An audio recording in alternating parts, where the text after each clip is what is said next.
Hey you guys, it is Eminence here, bringing you a Cinema 4D tutorial. First one I have ever done on this profile, first one I have ever done in the history of my YouTube career, some would call it, even though I'm not making money from it. But I don't care, I like helping people out, I like making videos, it's what I do. So, first of all, start off, we're going to go to the render settings, and that's this button right here.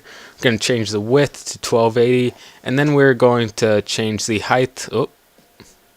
Change the height to 720. So that's just standard, and then the rest of the stuff you can leave the same. And then save. The file is where you're going to save the file to. So I'm just going to save it to the desktop and name it tutorial 1. And then format it, and I'm going to make it a JPEG.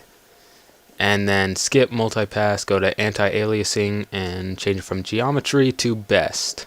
And then max level to 8x8. And filter, you're going to leave cubic, still image. And options, you can leave the same. Stereoscopic, you can leave. Team render is only in R15. Oh yes, some of this stuff might not be in yours because I'm using R15, the newest version. Alright, so now you're going to add ambient occlusions in the effect menu. You're going to add that, go to cake and click that on, and add the effect global illuminations. And global illuminations is different in R15. The primary method is different, so you're just going to leave that as the default and then exit out. And by the way, global illuminations is not always the best thing to use. Alright, so now we're going to add a cube, and we're going to do that by clicking in the cube up at the top, and we're going to change the dimensions to 1700 by 800 by 3300. And now what we're going to do is we're going to drag the cube almost above the grid line. You don't want it to be above the grid, that way you can like kind of measure things and see how they compare to each other. So it's not necessary that you have it below the grid right here, but it just makes it a lot easier. And so now what we're going to do after we are inside the cube and we can see all this is we're going to add a plane. So you go up here where you got the cube, you click and hold, and then go over to plane. After you have your plane, you're going to add a cloner, and to do that, what you're going to do is go to MoGraph, down to cloner, and insert the cloner. And now you drag the plane and parent it to the cloner. And so now whenever you have the cloner selected and you drag up and down, it will move all of the cloned planes. So now in mode, you're going to switch that to grid array, and cloner is going to be changed to blend. And the fixed texture is going to be straight, and now the count is going to be 3 across, only 1 high, and then 3 long. And because you don't need 3 different rows of lights, that would be unnecessary and ridiculous. So now let's go to size.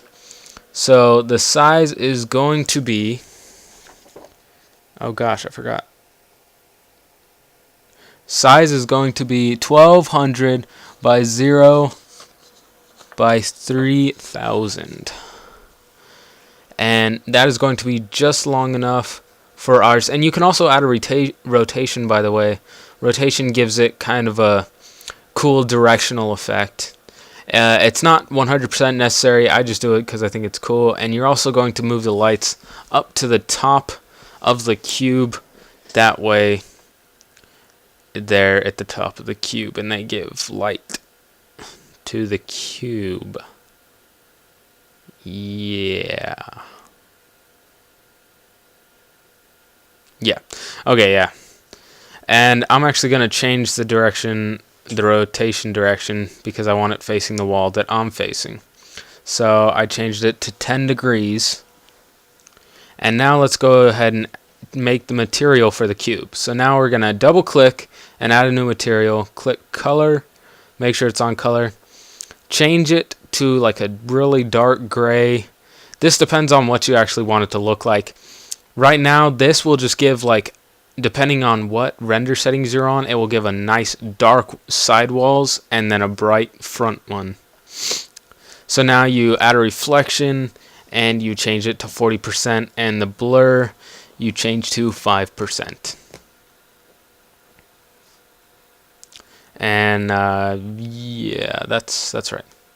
Alright, so now we're going to make, or you can drag it straight onto the plane, and then now we're going to make the plane or light texture. So now we're going to add luminance, and specular is already on, so let's go to luminance, or actually specular first, and we're going to change it to metal. Sorry, my mouse was being kind of weird right there. Alright, now we're going to go to luminance. We can leave all the colors the same, but we're going to make the brightness 150. And after we do that, we can just drag this straight onto the plane / lights. And we now have a partially beautiful Lightroom. That is pretty much set up, but right now we can just go ahead and add a sphere for special effects, or just to kind of show what it looks like with an object in here. So I'm just going to move the camera into the right position. Also, being able to just barely see the lights up here in the top gives kind of a cool effect whenever you render your frame.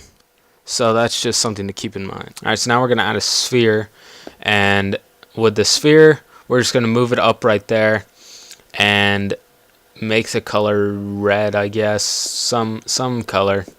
And then the reflection turn to about 20. We can just leave it white or red. Either color, it doesn't really make a difference. I don't know why I changed it to red. That's weird. Okay. But yeah, we don't want any luminance on this thing. So I think that's good. It's actually a little too bright, so let's turn it down a little bit. Let's turn it to about 70. Yeah. Alright, so now that we have that there, we can go ahead and render this out. Alright, I will be back after it's done rendering. Let's go ahead and skip the slow process. Boom! Alright, we're back. Okay, so this is what it looks like after it's all rendered out. And this, as you can see, it's quite bright, and so let's go ahead and go to ambient occlusions and turn it on and then render it out. And I'll be back after this one is done rendering as well. Kabam! Okay, we're back. Let's see what it looks like. Compared to the other one, it is a lot darker than this other one. And it also, like with the ambient occlusion, if you look at the wall, it kind of gives like a noise kind of thing, and I don't really like it. So, I mean, and also the shadows, or not the shadows, the reflections. The reflections look kind of nauseating. So let's go ahead and change that to 1%, I guess. Yeah, let's go ahead and go with 1%.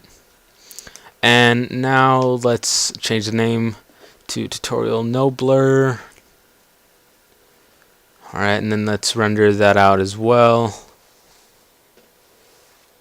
Alright, I will be back after this one is done. Get ready to be defied.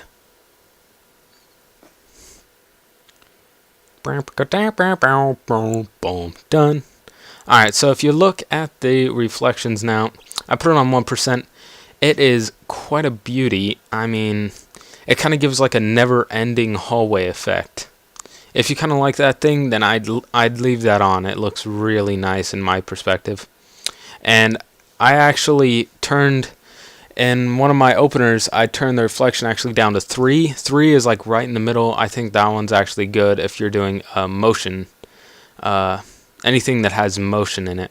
I believe that is it for this tutorial, so I hope you guys enjoyed this, or at least I hope it helped in some way.